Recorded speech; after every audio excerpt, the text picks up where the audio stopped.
தினம்தோறும் விளக்கேற்ற நல்ல எண்ணெய் இதயம் நல்லெண்ணெய். அனைவருக்கும் வணக்கம். இன்றைய தினம் மருத்துவர் ஐயா அவர்கள், பாட்டாளி மக்கள் கட்சியின் நிறுவனர் தலைவர் மருத்துவர் ஐயா அவர்கள், மருத்துவர் அன்புமணி அவர்களை அனைத்து பொறுப்புகளிலிருந்தும் அடிப்படை உறுப்பினராக இருந்தும் நீக்கியுள்ளார். இதற்கு பின்னாடி பார்த்தீங்கன்னா, பாட்டாளி மக்கள் கட்சியினுடைய பொதுக்குழு பாண்டிச்சேரியில் நடந்தது. அந்த பொதுக்குழுவில் ஒழுங்கு நடவடிக்கை குழுவினரை ஐயா அறிமுகப்படுத்தினார். மருத்துவர் அன்புமணி மீது 16 குற்றச்சாட்டுகளை ஒழுங்கு நடவடிக்கை குழுவினர் வைத்துள்ளார்கள். கிட்டத்தட்ட பார்த்தீங்கன்னா ஆகஸ்ட் 31ஆம் தேதி வரை மருத்துவர் அன்புமணிக்கு விளக்க கேட்டு கடிதம் எழுதப்பட்டது. அந்த விளக்க கடிதத்திற்கு மருத்துவர் அன்புமணி எந்தவிதமான பதிலும் அளிக்கவில்லை. இதன் தொடர்ச்சியாக 1ஆம் தேதி ஒழுங்கு நடவடிக்கை குழு தைலாபுரம் தோட்டத்தில் நிறுவனர் மற்றும் தலைவர் மருத்துவர் ஐயா முன்னிலையில் கூடி விவாதிக்கப்பட்டது. ஒழுங்கு நடவடிக்கை குழுவினர் தங்களுடைய பரிந்துரைகளை மருத்துவர் ஐயாவிற்கு அளித்தார்கள். அதன் தொடர்ச்சியாக 3ஆம் தேதி நிர்வாக குழு கூடியது. அந்த நிர்வாக குழுவில் ஒழுங்கு நடவடிக்கை குழுவினுடைய பரிந்துரை விவாதிக்கப்பட்டது. மருத்துவர் ஐயா எப்பொழுதும் சொல்வதை போல ஒரு ஜனநாயகவாதி, ஜனநாயக முறையில் ஒரு பிரச்சனைக்கு தீர்வு காண வேண்டும் என்று விரும்புபவர். நிர்வாக குழு பரிந்துரை என்ன சொன்னாங்க அப்படின்னா, இன்னொரு 7 நாள், இன்னொரு 10 நாள் நம்ம அவகாசம் கொடுப்போம். அந்த செப்டம்பர் 10ஆம் தேதி வரை அவகாசம் கொடுப்போம். 11ஆம் தேதி எந்த முடிவாக வேண்டுமானாலும் எடுத்து விடலாம் என்று ஐயாவுக்கு பரிந்துரைத்தார்கள். அதன் அடிப்படையில் மேலும் ஒரு 10 நாட்கள் இந்த அவகாசமானது நீட்டிக்கப்பட்டது. நேற்றோடு அந்த அவகாசம் முடிவடைந்த நிலையில் இன்றைக்கு ஐயா அவர்கள் அந்த அறிக்கையை, மருத்துவர் அன்புமணி அவர்களை அடிப்படை உறுப்பினரிலிருந்து நிரந்தரமாக நீக்கக்கூடிய அறிக்கையை வெளியிட்டுள்ளார்.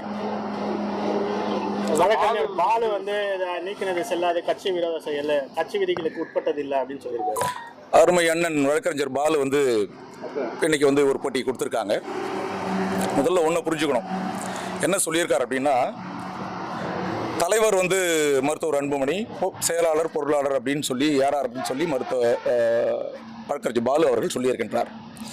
ஆனால் பாண்டிச்சேரியில் கூடின பொதுக்குழு மருத்துவர் ஐயா அவர்களை தான் நிறுவனராகவும் தலைவராகவும் அறிவித்திருக்கின்றது. அதன் அடிப்படையில் ஐயா அவர்கள் இன்றைக்கு அறிவித்திருக்கின்றார்.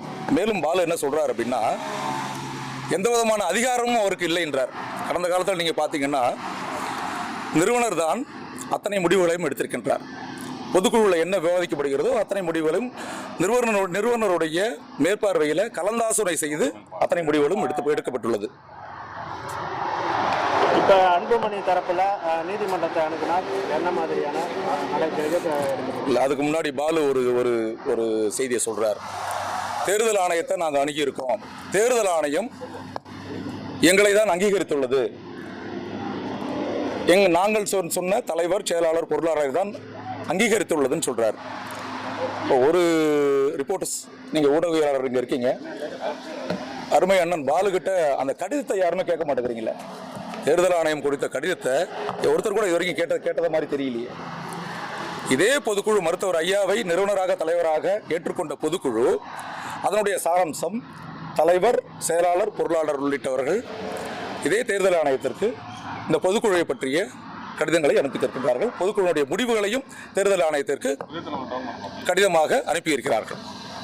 அந்த கடிதத்துக்கு தேர்தல் ஆணையம் ரிப்ளை கொடுத்துருக்கா? எப்ப கடிதம் சமர்ப்பிக்கப்பட்டது? பாலு சொன்னது பொய்ன்னு சொல்றீங்களா? எப்படி சார்? நிச்சயமாக அதை நீங்க தான் சொல்லணும். நீங்க தான் சொல்லணும். அதை ஏன் அந்த கடிதத்தை அவர் காட்ட மாட்டேங்கிறாரு? ஒரு தவறான முன்னெடுப்பை தமிழகத்தில் உள்ள பொதுமக்களுக்கு கொண்டு செல்வதிலே பாலு வல்லவர் என்பதுதான் இதை காட்டுகிறது. நேற்று சென்னை உயர்நீதிமன்றத்தில் கேவியட் மனு தாக்கல் செய்திருந்தீங்க.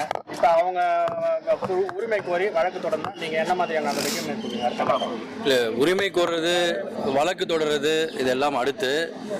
நான் இங்கே என்ன தெளிவுபடுத்தணும்னு ஆசைப்படுறேன்னா, பாட்டாளி மக்கள் கட்சியை உருவாக்கியவர் மருத்துவர் ஐயா அவர்கள். இந்த விதிகளெல்லாம் உருவாக்கியவர் மருத்துவர் ஐயா அவர்கள். எல்லாருக்கும் பதவிகள் கொடுத்தது, பொறுப்புகள் போட்டது எல்லாமே மருத்துவர் ஐயா அவர்கள். மருத்துவர் ஐயா அவர்களுக்கு எந்த அதிகாரமும் இல்லைன்னு சொல்கிற வழக்கறிஞர் பாலு அவர்களை பாட்டாளி மக்கள் கட்சி மிகவும் வன்மையாக கண்டிக்கிறது. ஐயா அவர்களுக்கு அதிகாரம் இல்லைன்னு சொல்கிறதுக்கு அவருக்கு எந்த அதிகாரமும் இல்லை. கிட்டத்தட்ட 46 வருஷமாக எல்லா நிர்வாக முடிவுகளையும் எடுத்தது டாக்டர் ஐயா அவர்கள் தான். இன்றைக்கி திடீர்னு வந்து அதை கட்டுப்படுத்தாதுன்னு சொல்கிறது உண்மையிலேயே கேலி கூத்தாக இருக்குது அவர் சொல்கிறது வந்து. இன்னொன்று, இந்த வழக்குகள் சம்பந்தமாக மருத்துவர் ஐயா அவர்கள் பொதுச் செயலாளர் ஆகிய என்னை தான் அனுப்பியிருக்கார். அங்கே போய் பேசினதில் நீங்கள் எல்லாரும் தெரிஞ்சுக்க வேண்டியது, இதை பார்த்துட்டு இருக்கவங்க தெரிஞ்சுக்க வேண்டியது என்னென்னா, தேர்தல் ஆணையம் எந்த சூழ்நிலையிலும் ஆதி காலத்தில் காங்கிரஸில் பிரச்சனை வந்தப்பிலிருந்தே கூட இது வரைக்கும் தேர்தல் ஆணையம் கொடுக்குற ஆவணங்களை வச்சு இன்னாருக்கு தான் இந்த கட்சின்னு எப்பவுமே சொன்னதில்லை, எப்பவுமே சொன்னதே இல்லை. என்ன சொல்லுவாங்கன்னா, உளவியல் கோர்ட்டுக்கு, அதாவது சிவில் கோர்ட்டுக்கு நீங்கள் போங்க, அங்கே உங்களுடைய கட்சியோட அதிகார பிரச்சனையை தீர்த்துக்கோங்கன்னு தான் சொல்லுவாங்க. அதே போல் அவர் சொல்கிறாரு, எங்களுக்கு வந்து கட்சி எங்களுடைய தான், சின்ன எங்களுக்கு தான் வந்து அறிவிப்பு வந்து தேர்தல் ஆணையம் கொடுத்துருச்சுன்னு சொல்கிறாரு.